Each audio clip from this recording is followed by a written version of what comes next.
자, 오늘 우리가 읽은 고린도전서 15장 9절에서 24절의 말씀을 가지고 예수님의 부활 쉽습니까? 라는 제목으로 같이 함께 말씀을 나누겠습니다.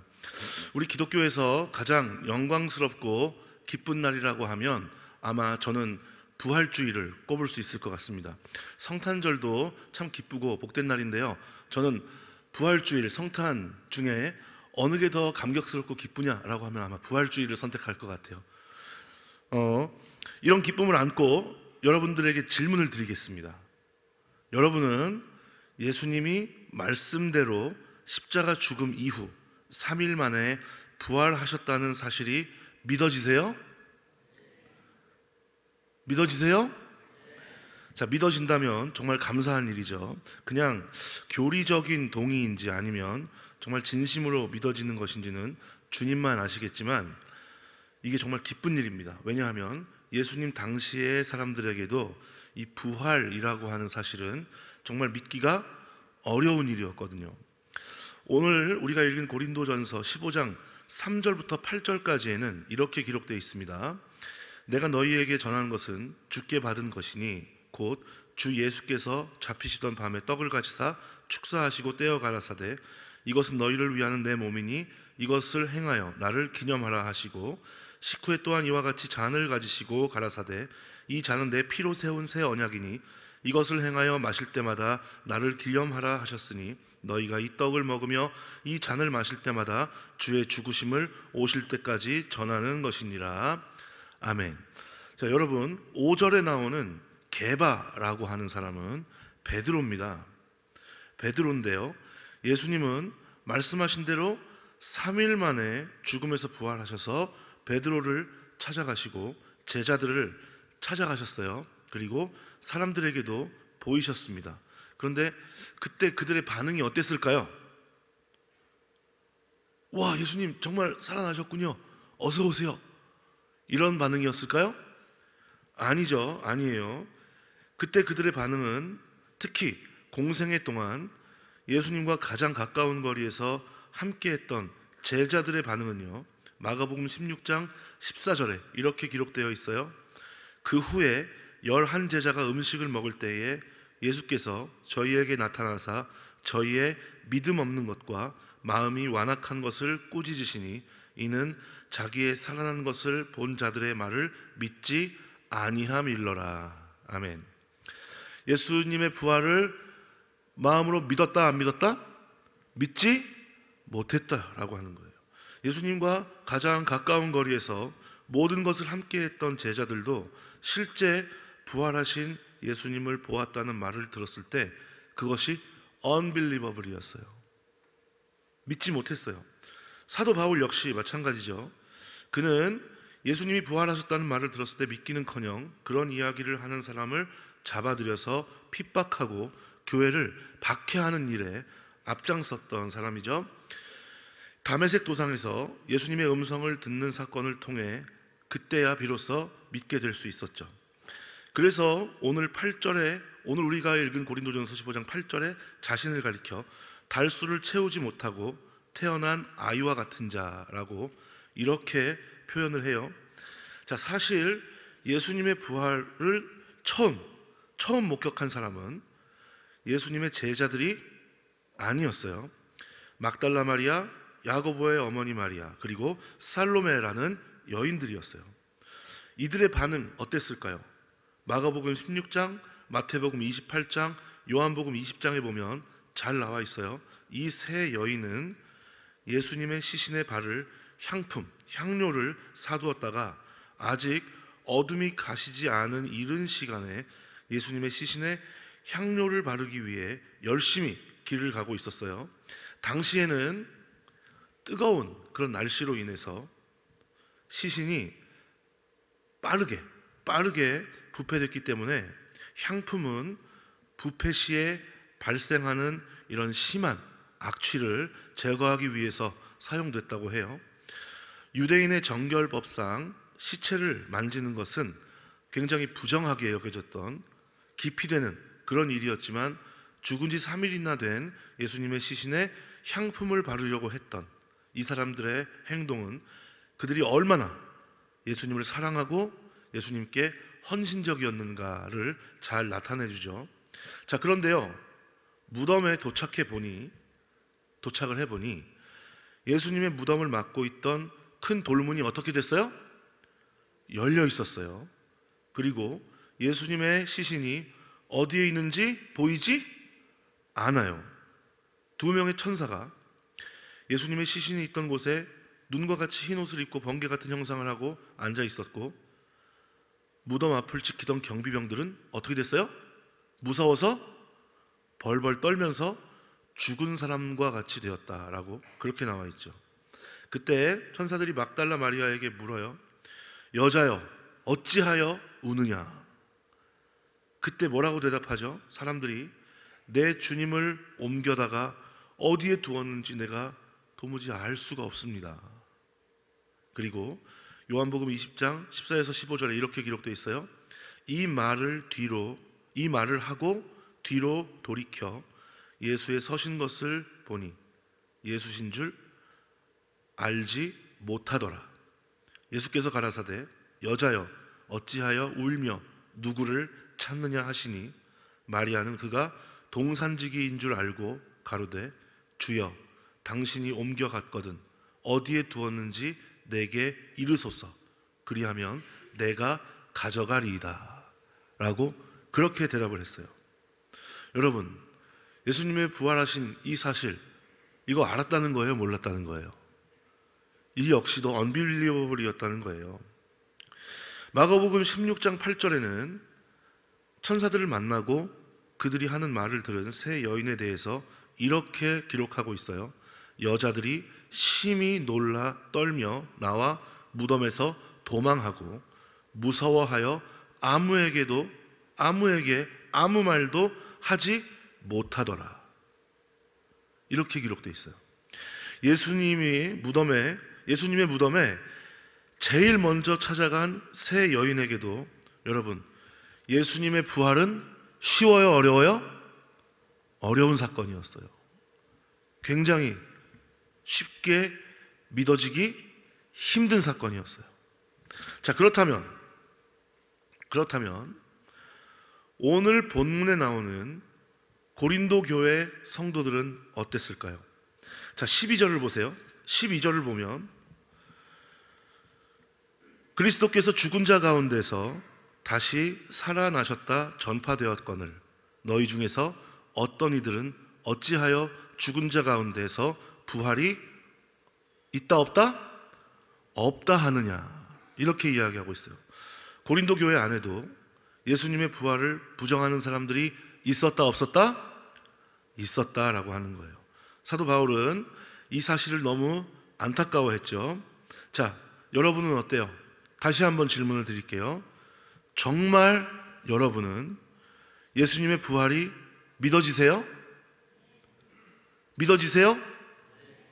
이렇게 어려운 예수님의 부활이 믿어진다는 것은 정말 기적 중에 기적인 줄 믿습니다. 이거 정말 기적과 같은 일이에요. 자, 하지만 분명한 것은 예수님의 부활은 사실이라는 것입니다.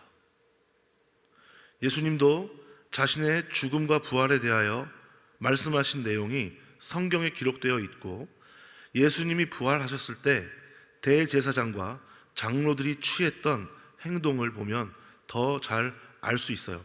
마태복음 28장 11절에서 15절에 이렇게 나와요. 여자들이 갈새 파수꾼 중 몇이 성에 들어가 모든 된 일을 대제사장들에게 고하니, 예수님이 부활하셨다는 사실을 알리니 그들이 장로들과 함께 모여 의논하고 군병들에게 돈을 많이 주며 가로되 너희는 말하기를 그의 제자들이 밤에 와서 우리가 잘 때에 그를 도적질하여 갔다 하라. 어떻게 하라고요? 도적질하여 갔다 하라 라고 그렇게 사주를 하는 것을 볼 수 있어요.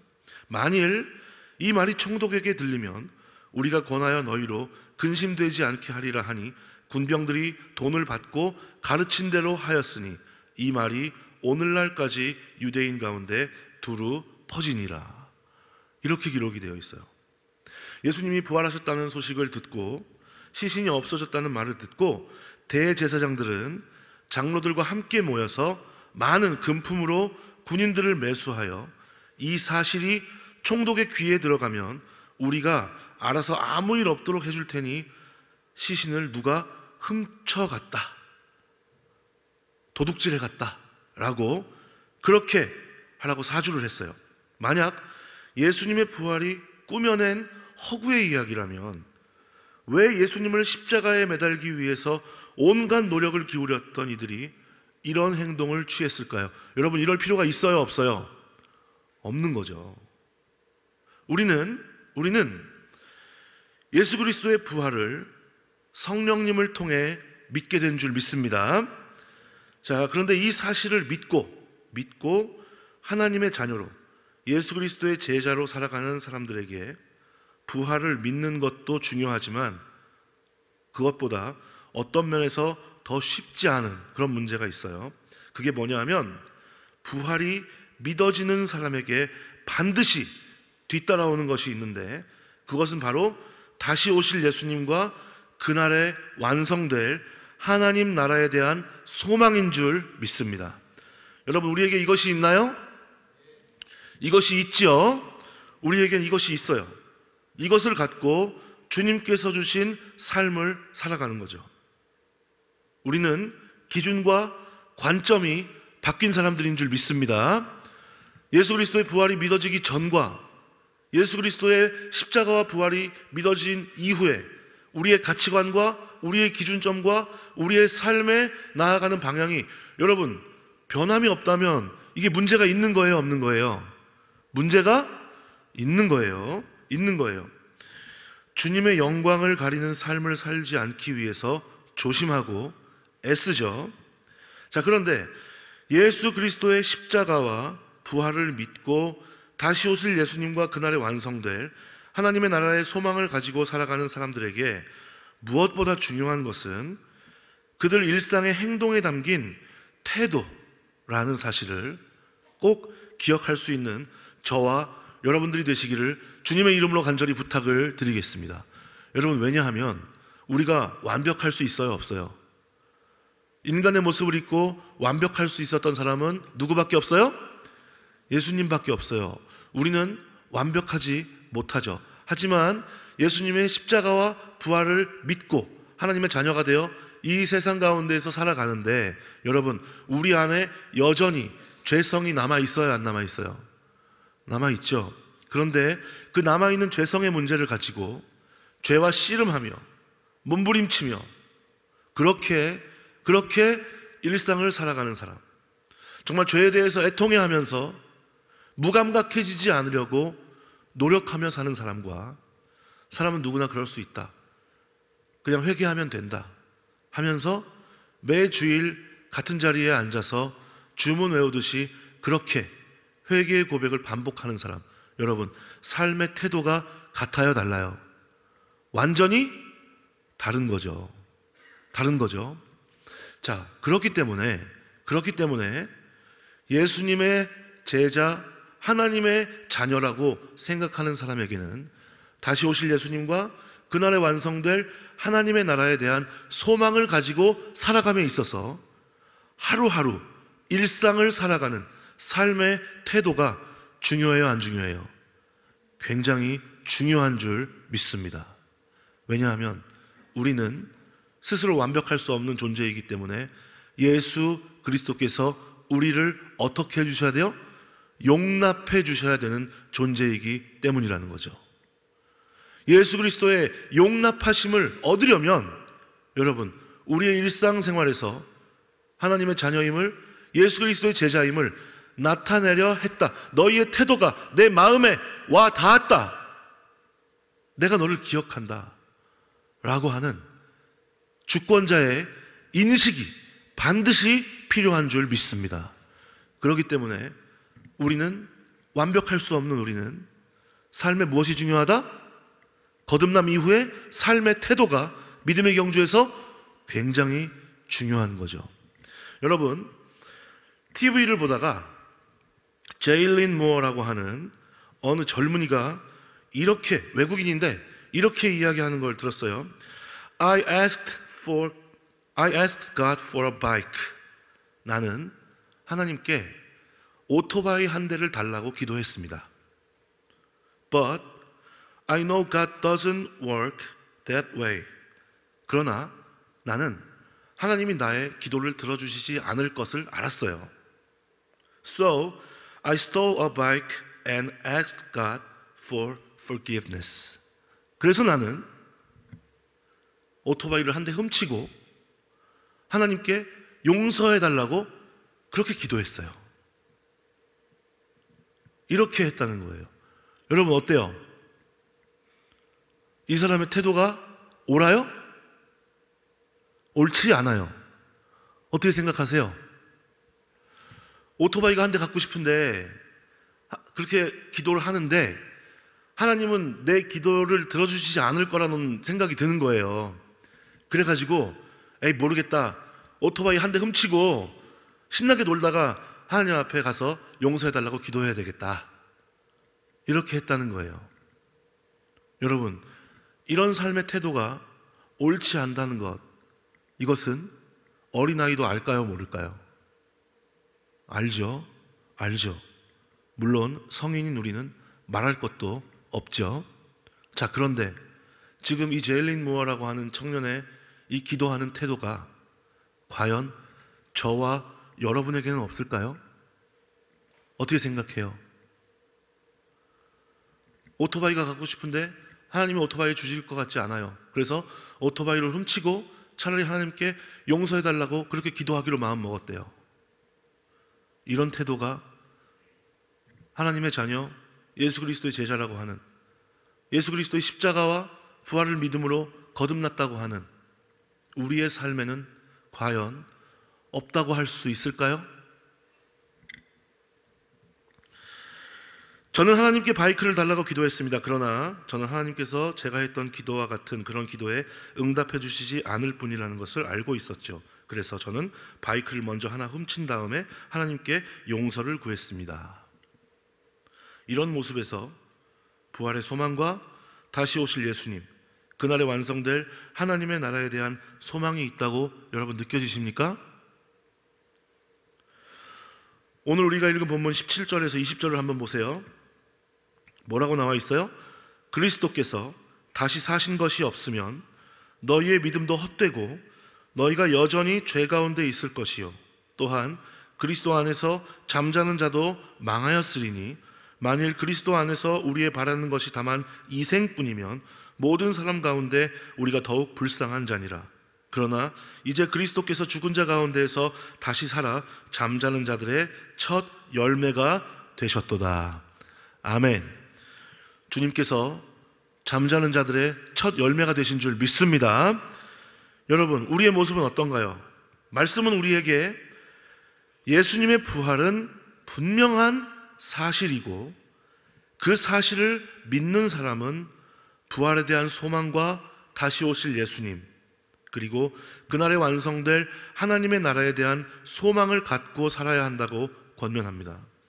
만약 부활하신 그리스도 안에서 우리가 바라는 것이 단지 이 세상에서의 삶으로 만족한다면 우리처럼 불쌍한 사람이 없다라고 그렇게 말씀하시는데, 여러분, 우리에게는 아까 말씀드렸던 제일린 무어 같은,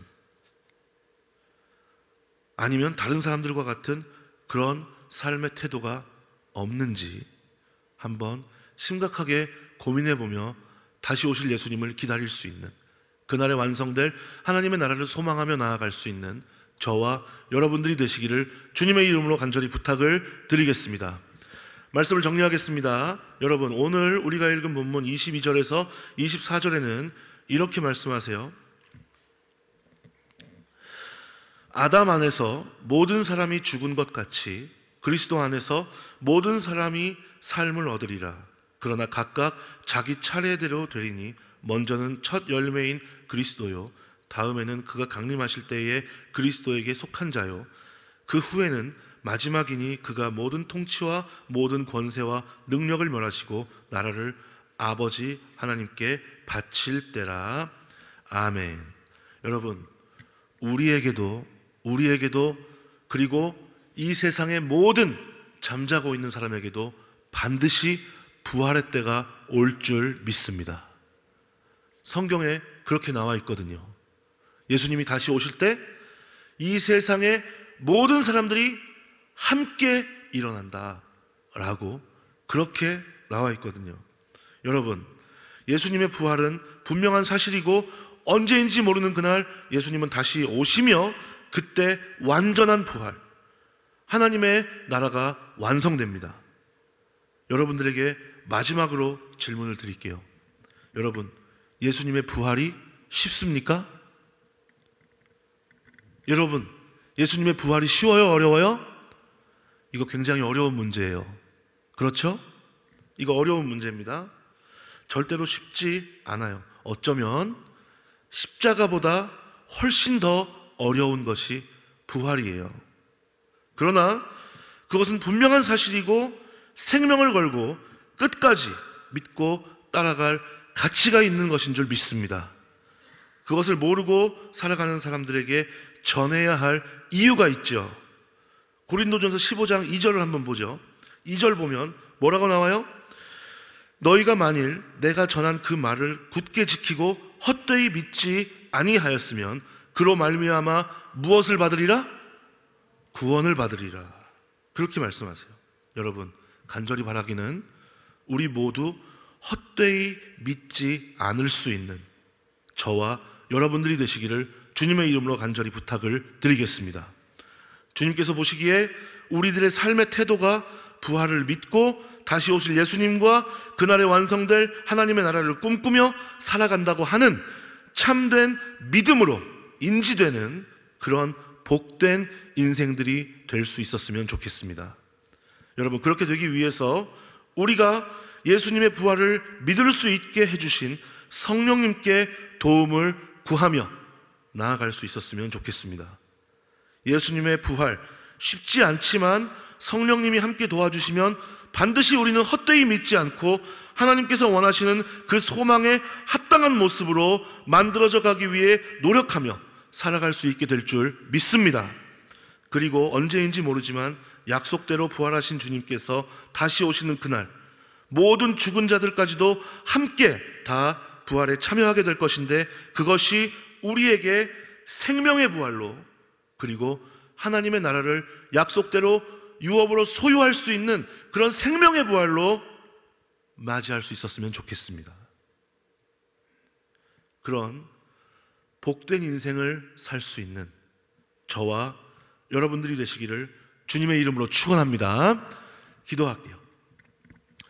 하나님 감사합니다. 주님, 진정 예수님의 부활은 명백한 사실인 줄 믿습니다. 이것이 도무지 쉬운 일이 아닌데 우리가 이것이 믿어집니다. 주님, 그러나 더 중요한 것은 부활하신 예수님 이후에 다시 오실 예수님과 그날에 완성될 하나님의 나라가 있다는 사실인 줄 믿습니다. 주님, 우리가 이 사실을 잊지 말고 그것에 대한 소망을 가지고 나아간다는 하나님의 자녀 예수 그리스도의 제자라는 사실을 주님께서 인지하실 수 있는 그런 태도로 우리가 앞으로 남겨진 믿음의 경주를 달릴 수 있도록 인도하여 주시옵시고, 주님 다시 오시는 그날 잘했다 칭찬받는 일꾼의 자리에 우리 모두가 함께할 수 있도록 주님 함께하여 주시옵소서. 예수님의 이름으로 감사하며 축복하며 기도드리옵나이다. 아멘.